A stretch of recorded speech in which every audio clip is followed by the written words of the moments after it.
Aujourd'hui, on vit dans un monde où la musique est de plus en plus présente. Dans les publicités, dans les magasins, dans les jeux vidéo, sur internet, il y en a partout, c'est très compliqué de pas en entendre. Mais maintenant, il y a de la musique qui accompagne cette vidéo et qui rend ce que je dis, faut le dire, beaucoup plus stylé. Alors, on peut légitimement se poser la question, est-ce que la musique comme ça en excès, ce serait pas un peu mauvais pour nous? Est-ce que ça aurait pas des effets négatifs? Heureusement, tout le monde, même les youtubeurs de développement personnel, disent que la musique est la seule drogue sans effet secondaire.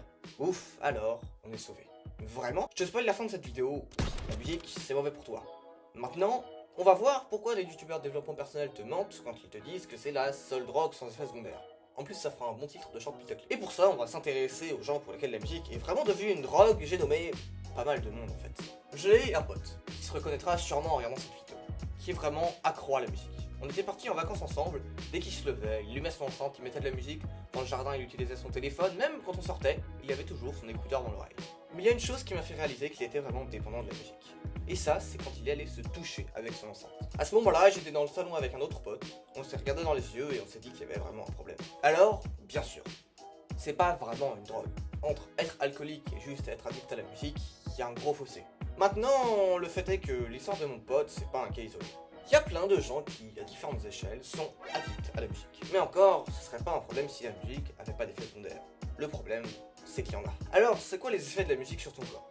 C'est très simple. Ça te nique ta race. Il faut que tu comprennes qu'à la base, ton corps, il est pas fait pour écouter des sons toute la journée. Même des sons très très jolis. Je vais pas vous parler de l'étude sur les arbres. Pour ceux qui savent pas, c'est une étude avec deux groupes d'arbres plantés dans deux pièces différentes, une avec du son, une sans le son, et à la fin, le groupe qui avait du son, ils ont un retard de croissance de 33%. Mais ça, on s'en fout parce que, comme tu l'as sûrement remarqué, t'es pas un arbre. Non. Il y a un effet beaucoup plus évident. Peut-être que tu l'as deviné d'ailleurs, c'est tout simplement que la musique, ça te rend sourd. L'intérieur de tes oreilles, c'est comme les armes dans Zelda. Ça se pète très facilement et une fois que c'est cassé, c'est impossible à réparer. Donc, à moins que tu vives dans un village paumé dans le Maine-et-Loire où tout le monde chuchote, il y a de fortes chances que, depuis ta naissance, ton audition se soit beaucoup dégradée. Mais ça encore, ça va. Non, le vrai problème de la musique, c'est que ça sature ton cerveau. J'ai moi-même écouté beaucoup de musique. Alors évidemment, pas autant que mon pote, mais beaucoup quand même. Et c'était une période où je rencontrais un gros problème. Je voulais faire cette chaîne YouTube, faire des vidéos, avoir un max d'abonnés, mais impossible d'écrire une vidéo, impossible de trouver un sujet, même faire un short c'était compliqué. Mais qu'est-ce qui me bloquait? C'est à ce moment-là où j'avais un peu commencé à abandonner et que j'ai vu passer plusieurs vidéos américaines qui disaient d'arrêter d'écouter de la musique. Et je me suis dit, pourquoi pas tester une semaine? Après tout, ça coûte rien, ça fait pas de mal. C'est là que je me suis rendu compte à quel point la musique te prend de l'espace mental.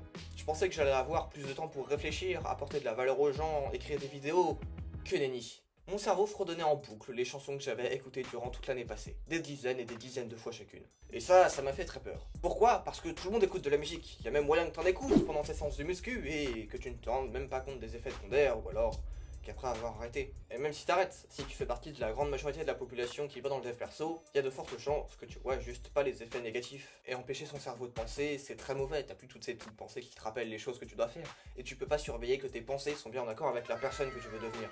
Mais c'est mauvais surtout parce que ça t'empêche d'avoir des idées. Et comment on rejoint le top 1%, le top 0,1% en ayant des bonnes et des excellentes idées. Et pour les avoir, il faut que ton cerveau puisse penser librement. Et oui, pour avoir ces idées géniales, t'as pas vraiment le choix, il faut juste que t'aies plein d'idées. On estime qu'il faut environ 100 idées pour juste une bonne idée, et encore 100 bonnes idées pour juste une excellente idée. Et j'ai fait le calcul à ta place, ça fait beaucoup d'idées inutiles pour une seule excellente idée. On pourrait aussi parler des paroles des chansons. Alors évidemment, écouter du rap, ça va pas te transformer en dealer, et heureusement d'ailleurs. Mais force est de constater que ça va te rendre un peu plus violent, ça va te faire perdre un petit peu de vocabulaire. Plus le côté rap, ghetto, cité prend de la place, moins t'en as pour le mindset 10 000 pompes. Et au-delà de tout ça, ça nous montre aussi que beaucoup de gens peuvent plus faire une activité simple sans avoir de la dopamine facile à côté. Marcher sans écouter de musique ou de podcast, attendre 5 minutes sur son téléphone, même boire de l'eau, c'est devenu un problème pour beaucoup de gens qui n'arrivent plus à faire ces activités simples sans avoir une distraction à côté. Et le problème c'est que plus tu ajoutes de la dopamine dans ta vie, plus les neurones qui se chargent de cette dopamine dans ton cerveau sont grillés et moins t'as de dopamine pour travailler, et même de dopamine en général. Et oui, ton arrière-grand-père n'avait pas ces problèmes. Oui, c'est la faute de la société moderne. Mohamed Ali disait déjà que seuls les esprits faibles ont besoin de musique pour s'entraîner. Mais est-ce qu'on peut blâmer quelqu'un pour ça? Pas vraiment.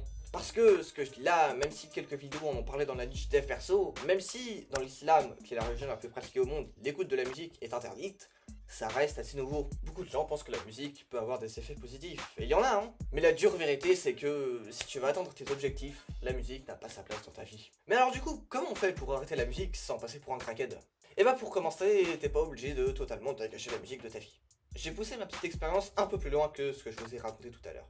Je joue du piano, et je me suis rendu compte que la musique, c'est comme TikTok. Qu'on joue un morceau ou qu'on crée une vidéo, tant qu'on est créateur et pas consommateur, les effets négatifs sont très fortement diminués. Ensuite, tu peux aussi écouter de la musique sans parole, qui aura beaucoup moins d'effet sur ton cerveau, surtout que tu vas beaucoup moins y penser. Je précise quand même que c'est toujours mieux de pas avoir de musique du tout, particulièrement quand tu travailles. Et enfin, il faut que tu saches écouter le silence. Je le répète, t'es pas fait pour entendre du bruit toute la journée. Alors maintenant que tes écouteurs te servent plus, rentre à ton achat et mets-les en mode réduction de bruit. Cependant, certains d'entre vous pourraient peut-être avoir une dernière objection. Une objection qui remettra en cause tout ce que j'ai dit, qui détruirait totalement mon argumentation. Car oui, si beaucoup de gens écoutent de la musique, c'est surtout parce que ça leur permet de passer de meilleurs moments en multipliant leurs émotions. Et bien évidemment que la musique est un multiplicateur d'émotions, je dis pas le contraire, c'est même une très bonne chose. Mais pour quelqu'un comme toi ou moi qui cherche à maîtriser ses émotions, à être stoïque pour mieux maîtriser sa vie, c'est clairement se tirer une balle dans le pied. Parce qu'à cause de ça, t'es beaucoup moins dans le moment présent, tes performances diminuent, ton attention chute, ton énergie aussi, et t'es globalement moins heureux. À vouloir trop vivre dans le moment présent et à vouloir être plus heureux, t'as fini par totalement en sortir et être malheureux. Abonne-toi si t'as kiffé, je t'en demande pas plus, et moi je te dis à la semaine prochaine.